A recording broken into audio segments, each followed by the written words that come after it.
বাথরুমে নিয়া চোখের মধ্যে কতটি মরিচ লইলো দিয়া দিল আর কতটি মরিচ দিয়ে দিল।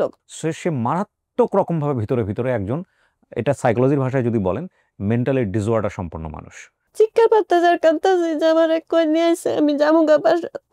এই যে আমার এত অত্যাচার করবো আমি বুঝতে পারি নাই। হয়তো আমরা গরিব হইতে পারি, এই জন্য আমার এমন টর্চার করবো।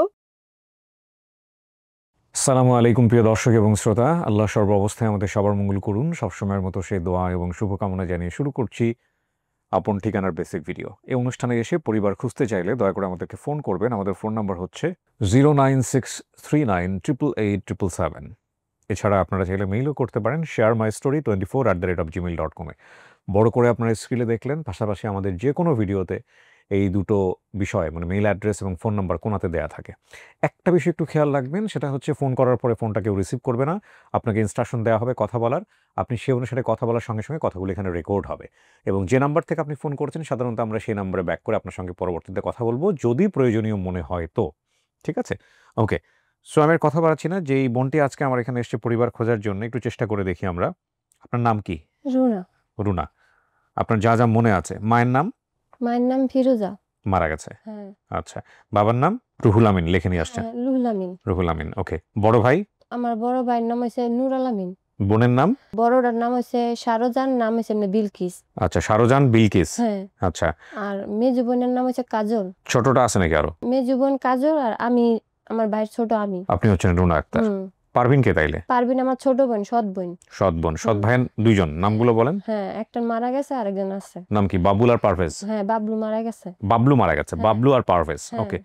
ঠিকানা আপনি ধারণা করছেন আপনার বাড়ি হতে পারে কোথায়? আমার মনে হইতাছে নোয়াখালী। নোয়াখালী। এখানে যে অনেকে দেখি পানি রে হানি কয়, টাকা রে টিয়া কয়, এই জন্য আমি অনুভব করতেছি যে আমার নোয়াখালী। আচ্ছা, এখানে আপনি কোনটা? এখানের এই যে এটা পিচ্ছিলের লাল লাল। হ্যাঁ, লাল জামাটা। আর এখানে? আর এটা এই যে এই সাইডে একবারে সাইডে। হ্যাঁ এটা। আচ্ছা, এখানে যাদের কাছে আপনি ছিলেন তাদের পারিবারিক ছবি এগুলো না? হ্যাঁ হ্যাঁ। আচ্ছা, পারিবারিক ছবিতে আমরা সাধারণত ওনার ছবিটা একটু বড় করে দেখাচ্ছি আর বাকি ছবিগুলো আমরা ব্লার করে দিব। হ্যাঁ, এই যে যেটা আপনারা দেখতে পাচ্ছেন যে যেটা ব্লার না করা, বাকিগুলো ব্লার করা ফেস, মানে হচ্ছে ঘোলা করা যেগুলা, সেগুলো তো উনি যে পরিবারে ছিলেন, যেটা ঘোলা করা না সেটাই হচ্ছেন উনি। ঠিক আছে, এই যে এটা হচ্ছে উনি। আচ্ছা, এটা হারায় যাওয়ার কত বছর পরের ছবি? এটা 2 বছরের। আচ্ছা, আরেকটা ছবি আছে, এটা আমি হাতে ধরেই দেখাচ্ছি। হাতে ধরে বেসিক্যালি হচ্ছে যারা দুজন আছে তাদেরকে ঢেকে দিলাম। বাকি যেটা আছে এইটা হচ্ছে উনি। এটা তো মোটামুটি পরিণত বয়স যেটা দেখতে পাচ্ছি। ছোটবেলা দেখতে কেমন ছিলেন ওটা একটু মোটামুটি ধারণা পেলাম আমরা। তো বলেন আমাকে একদম প্রথম থেকে বলেন তো কি হয়েছে? আমি আমাদের পাশের মহিলা আর কি, প্রতিবেশী আর কি, উনি আমার অনেক ওনার বড় মেয়ের নাম হচ্ছে পপি, উনি মারা যায়, তার মেয়ে আর কি। উনির সাথে উনি আবার বলে কি যে আমাদের বাসাত যাবা, আমগো বাসাত গেলে আমার পোলাপানি লয় খেলতে পারবা এমন। আপনার গ্রামে? হ্যাঁ, আমগো গ্রামে। পরে আমি কইতাছে কয় নিলে পার্কে লয়ে যাবো, আমার পোলাখানে লয় খেলবা, আবার আমরা 15 দিন পরে আইসা পড়বো, আঙ্গুল লগাই আইসা পড়বা, সমস্যা নাই, যাবা নাকি? পরে আমি বলছি যে না। পরে আমি অনেক 2-3 দিন আর কি প্রায় না করছি। পরে একদিন হঠাৎ আমার বলতেছে যে কি যাবি, আমরা ঢাকা যামগা এত তারিখে, গেলে আই যাইলে। পরে আমি আবার আমার মা আমার বোন আমার না করছে, খেরের পাড়ার বৈশা রয়েছি, খাড়াই রয়েছি। পরে আমার বোন আমার অনেক জোরাজোরি করছে, যাইস না, আব্বু বকবো, গেলে আমি তো আমি আব্বুরে কি জব দিব। পরে তাও আমি হাগো কথা শুনি নাই, আমার মার কথা, সৎমা আর কি, সৎমার কথা শুনি নাই, বোনের কথা শুনি নাই। আমি হাগো অবাধ্য হয়ে আমি হ্যাট লগে আয়া পড়ছি। আপনি যে আসছেন আপনি কাউকে জানান নাই? না, উনিদের জানে যে আমি হেদের সাথেই আসছি, কিন্তু হেরা আর কি আমার মা বোনে না করতেছে বারবার। তারপর আমি কিছু আমি জামুই। ও, আপনি বাবা মায়ের সঙ্গে আলোচনা করছেন কিন্তু বাবা মা বলছে যাওয়ার দরকার নাই? বাপে জানে না, আমার বাপে চিটাগান গেছে গা। আর আমার মা আমার বোন ওনাদের সাথে আর কি কত হয়েছে খেরের পাড়ার। সৎ মা আপন মা দুই মাই কি একসঙ্গে থাকতো? না না, আমার আপন মা যে জন্ম দেওয়ার পরে 40 দিন হয়েছে পরে মারা গেছে। আচ্ছা, আর তারপরে এই জন্য আপনার বাবা বিয়ে করছে। তো সৎ মায়ের সঙ্গে আপনি যখন এগুলো নিয়ে আলোচনা করছেন তখন সৎ মা বলছে যাওয়ার দরকার নাই? আচ্ছা, সেও জানে? হ্যাঁ, ভাই বলছে যে তোর বাপের দেখলে শুনলে যদি জানে যে আমি তো দিয়া দিছি তাহলে তো আমার বকবো, তুই যাইস না।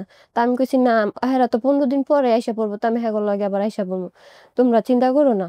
তারপরে হ্যাগো আবার ধরে আমি আবার আইসি, হ্যাগো লগে আইসা উনি আমার লইলো এক গাড়ি দিয়া, প্রথম অটো লইছে, লইয়া পরে এক অটোর থেকে আসেন যে হেন বাস থামায়, হেন বাস উঠছে, ওইটা হ্যাগো বাসাত 12টা বাজে নামলো। নাইমা পরের দিন মানে অনেক দিন হ্যাঁ আমার কাম কাজ করায় অনেক, মানে কি বলবো যে অনেক ই করে, কাপড় ধোয়, থালা বাসন ধোয়, এমন বড় বড় পাতিলা গরম পানি সিদ্ধ করা, এই দিন নামাইতে গিয়ে একবার আমার শরীরে পইরা জায়গা, আমার শরীরে পইরা গিয়ে আমার ডিডি সব মানে গরমে লাফাইতাছি। পরে বেডি আবার আইও এই লগে লগে আমার ডিমের কুসুম, তারপর কি কি জানি দিল আমার শরীরে, পুরা শরীরে মাখলো, তার ঠোসা পরে নাই। পরে একদিন এভাবে রইছি, পরে একবার হ্যাঁ বাপে আইছে, হ্যাঁ বাপে আইসে আমার বলতেছে, আমি বলতেছি না না আমি আপনার লগে বাসায় যামুগা। বলেন নানাই কইতেছে কয় কে এখানে ভালো লাগে না, আমি কই না আমি থাকতাম না এখানে, আমি যামুগা আমার বাসাত। পরে হ্যাঁ নানাই বলতেছে যে কে এখানে থাক আমার মায়ের লগে, পরে যাইস, আমি কই না আমি যামুগা। আচ্ছা সকাল হইলে লইয়া যামুগা নি। পরে নানা দেখলাম চুপ করে সকালবেলা লুকাইয়া গেল গা, দরজা খুললে আমি আর দেখিনি। পপির মা আমার বলতেছে কয় এত টাকা দিয়া, আমি আবার কান্দতেছি, আমি কই আমি বাইর যামুগা, আমার নানার লগে লইয়া গেল নাকি, দিয়ে এলো নাকি, আমার দিয়ে না আমি বাসা যামুগা, আমি থাকতাম না। পর পপির মা কইতেছে যে এতটি টাকা দিয়ে আমি ভাড়া দিয়ে আনছি, 1000 টাকা দিয়ে আনছি ভাড়া, এই টাকা শোধ কইরা পরে যাবি। মানে 800 টাকা লাগছে, আমি এখান দাইছি যে একজনের টিকিট ভাড়া 800 টাকা বলে। আল্লাহ হ্যাঁ এসে না জানে 800 না কি, এটা আমি ঠিক বলতে পারি না, কিন্তু হ্যাঁ আমি এতই করলাম যে হ্যাঁ গেলই গা। পরে পরে মনে হয় হঠাৎ একদিন হ্যাঁ স্বামী আর কি আমার 10 টাকা 5 টাকা 2 টাকা আমরা খাইতে দিত, পরে আমি আবার খাইনি। পরে ওর মাই আবার একটা এতটুকটা ছোট্ট একটা ব্যাগ, লাল ব্যাগ, স্বর্ণকারের দোকানের ব্যাগগুলি, এটা আমার দিচ্ছে, কইছে এটার মধ্যে তুই টাকা জমাইতে পারবি। তো আমি কি করছি, আমি আমার দাম এটা জমাম। পরে একদিন হঠাৎ ওর বাপ আর হ্যাঁ পপির বাপ আমার টাকা দিয়ে যেত, আমি আবার ওই প্যাকেটের মধ্যেই, ব্যাগটার মধ্যে এতটুক ব্যাগ, এটার মধ্যে সাইড করে একটু একটু করে ঢুকাই থইতাম। আমি আর দোকানে বাইরেতে যেতাম না, আর খাইও নেই, এমনি থুয়ে দিতাম। তো একদিন হঠাৎ হ্যাঁ আমার ঘরের দিকে যাইতো বাইরে, তো আর মায়ের ঘরে স্কুলে আর তালা মায়েরা থুয়ে যেত আমার। পরে আমি ঘরে 1 লাখ লই খেলতাম, আর 1 লাখ লই চাইল, মরা চাইল, কতটি মরা চাইলের যে চাল বাসার জন্য আর কি দিত আমারে, আমি বাঁচতাম বয়ে বয়ে। পরে একদিন দেখি ভাল লাগতেছে না, পরে আমি কি করছি, হ্যাঁ 50 পয়সা গুলি আছে না, এদি আমি আবার লইয়া খেলতাছিলাম। খেলতে খেলতে হঠাৎ করে আলমারি তলে গেছে গা। পরে আমি আবার কইতাছি যে আমি যে টাকাটা লইলাম, যদি হ্যাঁ আমার বকে, তা আমি আবার অনেকক্ষণ করলাম, চেষ্টা করলাম বাইর করলে, পারলাম না বাইর করতে। পরে হ্যাঁ আইলো, আয়া কইতাছে আলমারির উপরে 50 পয়সা আছে, এটা ল সিঙ্গার আনবো। পরে আমি তো আমি কইতে পারতেছি না যে আলমারি তলে গেছে, কারণ আমি ভয় আর কি কইতে পারতেছি না যে মারবো। পরে হ্যাঁ মরে কইতাছে কয়, পরে আমি আবার কই নাই পাই না তো। পরে দেখ এখানেই আছে। পরে ওর মাইয়ারে পাঠাইছে, হ্যাঁ রে পাঠাইছে, দেখে যে পায় না। পরে আমার ওর মাইয়া কয় সাথী, কয় আম্মু ওর ব্যাগ চেক করো, ওর ব্যাগের মধ্যে আছে। পরে আমি আমার ব্যাগে থাকবো কি লাগে, আমি এই টাকা নিবো কি লাগে তোমার ওই টাকা। পরে দেখে আমার ব্যাগ খুইলা দেখে, মানে আমার ব্যাগের মধ্যে হ্যাঁ জামাই যে টাকা দিত 20 টাকা 5 টাকা 2 টাকার নোট 1 টাকার নোট এদিকে দেখছে, আর এই পয়সা পাই নাই। পরে মহিলা আমার বাথরুমে নিয়া চোখের মধ্যে কতটি মরিচ লইলো দিয়া দিল, আর কতটি মরিচ দিয়া দিল। ছি ছি ছি। পরে বাথরুমে আটকে থইছে। পরে আমি গিয়ে চিৎকার পারতেছি আর কাঁদতেছি যে আমার কই নিয়ে আইছে, আমি যাবো গা বাসা।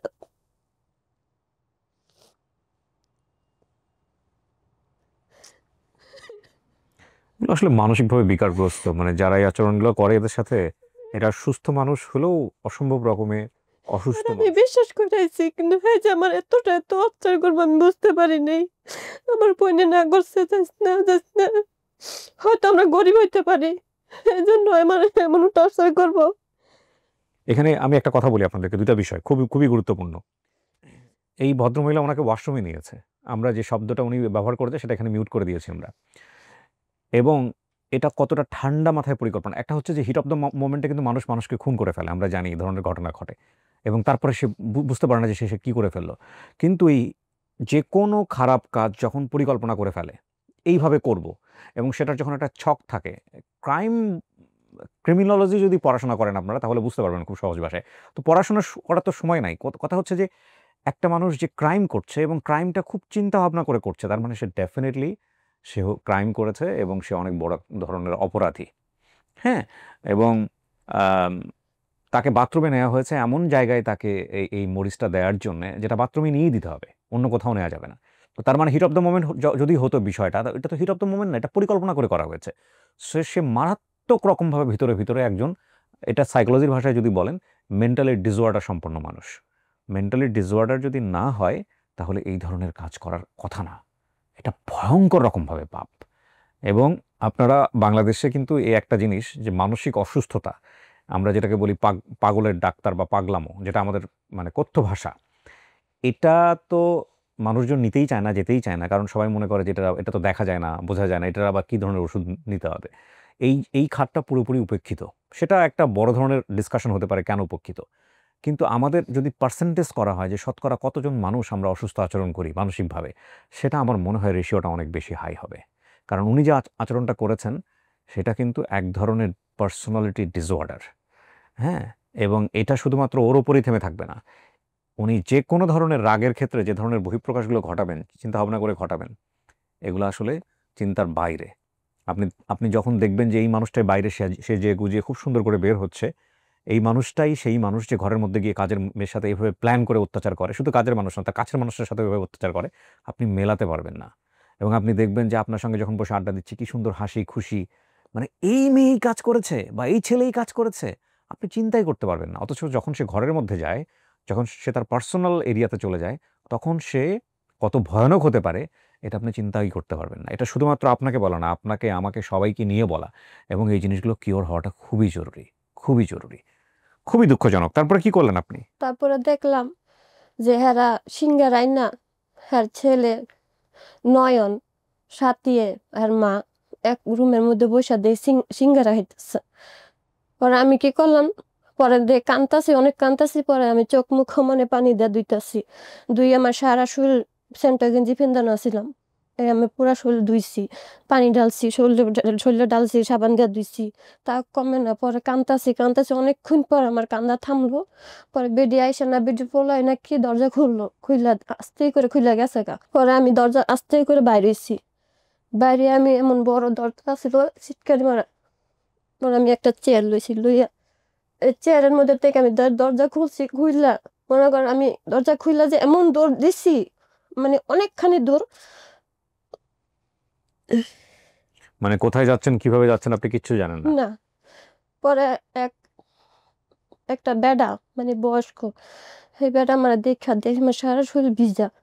পরে বেডাটা আমার বলতেছে যে মা তুমি এখানে কি করো, করতে আইসো? আমি কই আমি করতে আইসি, আমি নিজে যাই না। তো রাগ করো না, বাসা যাও গা, যেখান থেকে এসো যাও, দুনিয়াটা ভালো না, যাও গা। আমি কই না, আমি যাবো না। পরে বেডা আমার হাত ধরে অনেকখানি রাস্তা আগায় আইছে। আমি যেমন দেখতেছি যে আমি বাসার কাছে কাছে আই পড়ছি, আমি কই গেলে তো বেডে আবার আমার চোখে মরিচ দিয়ে দিব, আমি তো যাইতাম না আর। পরে বেড়া দেখে আবার আয়া দেখি এই জায়গাতে চা দোকানে চা খাইতেছে। পরে আলা গেছি, পরে বেড়া আবার উঠতেছে, উঠতে দেখে যে আমি ওখানে খাড়াই রয়েছি, আমার শরীর কাঁপতাছে, ঠান্ডা। পরে বেড়ায় কইতাছে আইও আমার লগে। পরে বেড়ার বাসাত গেলাম। বেড়ার বাসাত গিয়া বেড়ার মাইয়া একটা আবার অনেক বড়, বেড়ার মাইয়া পাই আমার দেখে গোসল করাইলো, খাওয়াইলো, সবকিছু, মানে এক সপ্তাহ পুরো ভালোই আছিলাম। পরে যে হ্যার বউ আইছে, একটা মেয়ে আইছে আমার সমান, মানে যেমন অত্যাচার আবার শুরু হয়ে গেল হেন। ওর ওখান থেকে চলে গেছেন? হ্যাঁ, পরে ওনার এখান থেকে আবার চলে যাওয়ার কোনো কারণ না, কিন্তু হ্যাঁ গো পর বাড়াইটা ছিল। পরে সেই বাড়াইটা আমার বলে যে আমার যদি আজকে একটা মেয়ে হইতো, তাহলে সেই মেয়ের আমি কত আদর যত্ন করে বড় সড়ো করে পড়ালেখা করে বিয়ে শাদি দিতাম। আর আমারে কয় আমার বাসা চিটাগান। পরে আমার মাথার ঢুকলো কি যে আমার বাপও তো মনে হয় চিটাগানে তো ঈদের কাম করে। তা আমি কই কি হ্যাঁ লয়ে গেলে হয়তো আমার বাপের আমি পাম। পরে এই বেডির কাছে কইলাম আমি আমনে লগে না আমার লয়ে যাবেন? পরে বেডি কইলো যে যাবি আমার লগে? আমি কই হ। পরে এই জায়গাতে যে এই জায়গাতে যখন আসছিলাম এ বেডিও এমন মানে বিকাল না, সন্ধ্যা না, রাত না, এই কাপড়ে ধোয়া, এ ঘরে মুছা, এই ডানো এই ডানো, মানে অনেক নানান রকম। পরে একদিন এমন হের কাছে মানে একটা মহিলা মানে আসিল হের কাছে, পরে এই মহিলার কাছে মানে উঠাই দিল আমারে। উঠাই দিয়েছে, পরে ভিডি আমার কি করলো, আরেক বাড়িতে নিয়ে খাটের তলে ঢুকে রাখছে। কেন? মানে হ্যাঁ পাঁচালি করবো আমারে, মানে পাচার করে দিবে? হ্যাঁ, আমি বুঝতে পারি নাই। পরে ওই যে যে যে কথা কইলাম যে হ্যাঁ চিটাগান যাইবো বাসা ছাইরা, পর ও হ্যাঁ বাসাতেও তার আমার নিতে পারতো না এমনি কইরা। অনেক বেডি আমার চাইছে যে এমনি লুকাই নিয়ে অন্য জায়গাত রাইখা পরে অন্য হ্যার কাছে লয়ে যাব। অনেক দেখে যে এ, যে এটা কিছুই হয় নাই। পরে এমন রুগনার মায়ের এমন ডাক দিল, রুগনার মায়ের কি করলো, আমার লয়ে গেল কাপড় দিয়ে ডাইকা, আমি লয়ে গেল আমারে। এই টাইমে ঠিক 8টা বাজে আমরা কাপড় দিয়ে ডাইকা লয়ে গেল যাতে আমি রাস্তাঘাট না চিনি। পরে আমি আবার করলাম কি যে এমনে পরে হ্যার বাসাত রূপনান মার বাসাত এমন 1 মাস রাখলো। মানে এখানেও অনেক অত্যাচারের উপরেই আসছিলাম। আপনি এরকম করে কটা বাসা চেঞ্জ করছেন? মানে এরকম করে 4 বাসা। তারপরে বড় হইছেন কোথায়? বড় হইছে এই যে টিঙ্কু ভাই, এই যে এখানে লেখা আছে টিঙ্কু, হুম। এই হেদের বাসাতই। কত বছর থাকছেন এখানে? এখানে আছে এখানে প্রায় আমি কত বছর এখানে ধরে আইছি যে। আচ্ছা, তো এইখানে আপনি থেকে এরাই বিয়ে শাদী দিছে আপনাকে? মানে আমার হাজবেন্ডের সাথে আমার প্রেম হয়েছিল। তারপরে বিয়ে শাদী করছেন। আচ্ছা শোনেন, আপনার এখানে আপনি যে বাবার নাম দিয়েছেন আমিরউদ্দিন, মায়ের নাম সালমা বেগম, এরা কারা? এটা হচ্ছে আমার উকিল বাপ। উকিল বাপ। হ্যাঁ, আপনি এনআইডি কার্ড করছেন তার মানে? হ্যাঁ, যাক হ্যাঁ। আলহামদুলিল্লাহ। তো এখন কথা হইলো, আপনার জীবনে যে ঘটনা ঘটে গেছে এগুলো যদি আমি তুলে আনতে চাই ঘন্টার পর ঘন্টা সময় লাগবে। আপনার জীবনের এই ঘটনার জন্য কাকে দায়ী করবেন আপনি? যে মহিলা আমার দেশের থেকে আনছে আমি সেই মহিলারে দায়ী করব। অফকোর্স সে দায়ী। কারণ চরম অন্যায় ওনারা করছেন। যদি আমি পাই আমার হাতের সামনে, হয়তো এখানে কইতাছে আমার বাপ মারে, আমার বাপ মার থেকে আনছে আমারে, তো হয়তো আমার হ্যাঁ বুঝালো আমার বাপ মারে যে তোমার মেয়ে আমার বাড়ি থেকে হয়তো কিছু চুরি করে লয়ে গেছে গা। কিন্তু এই টাইমে এমন বুঝাছিল আমার কোনো কিছু চুরি করার কোনো ক্ষমতা। আপনি এর আগে অন্য কোনো বাসায় কাজ করছেন না, এই বাসার আগে? তো এটাই প্রথম? আঙ্গো গ্রামের তে যা হ্যাঁ, গ্রামের না, এই বেডির বাসাতে এটা প্রথম, সেটাই বলছি আমি। তো এখন কথা হলো, ঠিক আছে, যা ঘটেছে জীবনে সেটা বড় কথা নয়। বড় কথা হচ্ছে যদি পরিবারটা পাওয়া যায় আপনার, অ্যাটলিস্ট আপনার বাবার কাছে যদি আমরা আপনাকে ফেরাতে পারি, আমরা চেষ্টা করব। এরকম অবর্ণনীয় গল্প আপন ঠিকানায় এই প্রথম না, আরও অনেকবার এসছে। আপনাদের মনে আছে কিনা তানিয়ার যে গল্পটা ছিল, তানিয়াকে নিয়ে তার বাবা বের হয়েছিল, তার বাবা মানসিক ভারসাম্যহীন ছিল এবং তানিয়া অথবা সোনিয়া কিছু 2 বোন, এবং সে তানিয়ার বোনকেও আমরা বের করেছিলাম খুঁজে। তানিয়ার স্কিন কালারের সাথে সোনিয়ার স্কিন কালার রাত দিন পার্থক্য, মেলানো যায় না। এটা একটা খুব মানে আমার আপন ঠিকানায় আমি তো মন থেকে প্রার্থনা করি সবার জন্য যে সবাই তার পরিবার খুঁজে পাক, কিন্তু একটা এপিসোডের জন্য আমি স্পেশালি প্রার্থনা করেছিলাম, তানিয়া সোনিয়ার এপিসোডটা। আমার এপিসোড নাম্বার মনে করতে পারছি না এই মুহূর্তে, এবং আমার মনে আছে এখন রাত 2টা না 3টার সময় আমাকে আমার এক টিম মেম্বার সম্ভবত আরিফ বা কেউ একজন জানিয়েছে যে ভাইয়া পরিবার পাওয়া গেছে। তখন আমি খাটে শুয়েছিলাম রেস্টের জন্য, আমি লাফ দিয়ে উঠেছিলাম খাট থেকে। মানে আমি নিজে এতটা ইনভলভ হয়ে গেছিলাম এপিসোডের মধ্যে। তো কষ্ট যে কি জিনিস এটা আসলে যা হারিয়ে যায়, যারা হারিয়ে গিয়ে বড় হয়, কি ধরনের মানসিকভাবে নির্যাতনের শিকার হয় তারা, এটা আসলে এই এপিসোড নতুন না, এরকম অসংখ্য এপিসোড আপন ঠিকানায় এসছে। সুপ্রিয় দর্শক এবং শ্রোতা, আর কথা বাড়াতে চাই না, আমরা শুধু প্রার্থনা করি, শেষ করতে চাই যে রুনা আক্তার যেন তার পরিবারে ফেরে ইনশাআল্লাহ। রুনা আক্তার আপনার বাবা মায়ের দেয়া নাম? হ্যাঁ, আমার আব্বা আম্মুই রাখছে আমার নাম। ওকে, একটা ভালো সংবাদের প্রত্যাশা আমরা শেষ করছি। আসসালামু আলাইকুম।